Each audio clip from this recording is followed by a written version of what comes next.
Hi guys! Magluluto tayo ng adobong pusit at ito ang ating recipe for today.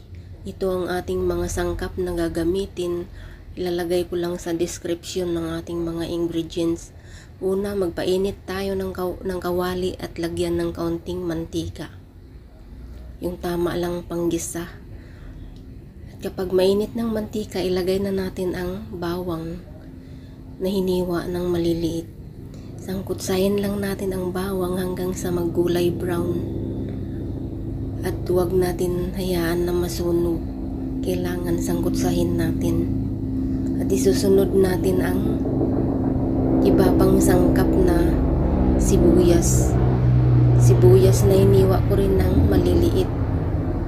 Pwede din kulay puti kung anong mayroon kayo. Mayroon ako is kulay pula. Ayan, sangkutsahin lang natin hanggang sa lumambot ang sibuyas. At isunod natin ang nilinisan ko na napusit. Kaunti lang naman to guys dahil 2 tao lang naman kakain nito. Kaya yan lang yung aking niluto. At lalagyan natin ng pamintang durog. Ayan, ganyan lang kadami. At lalagyan din natin ng suka.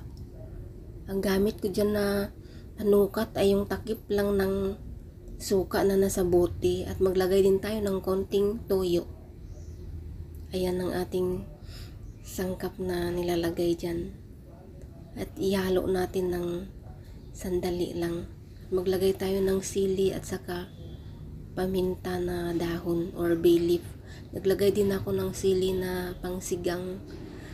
At naglagay din ako ng sili na yung malalaki na kulay pula para mas mabango ang ating adobo.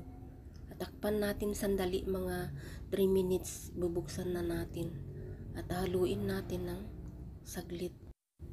Bawasan lang natin kaunti ang ating sabaw para medyo malapot ang ating adobo, para hindi siya yung matubig. Ganyan yung masarap sa adobo, yung hindi masyadong maraming tubig.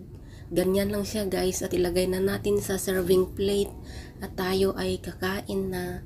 At yan ang ating recipe for today, adobong pusit. Thank you sa panonood at please follow for more para sa mga susunod pa nating mga video. At yan ang ating adobong pusit na recipe for today. Thank you, bye!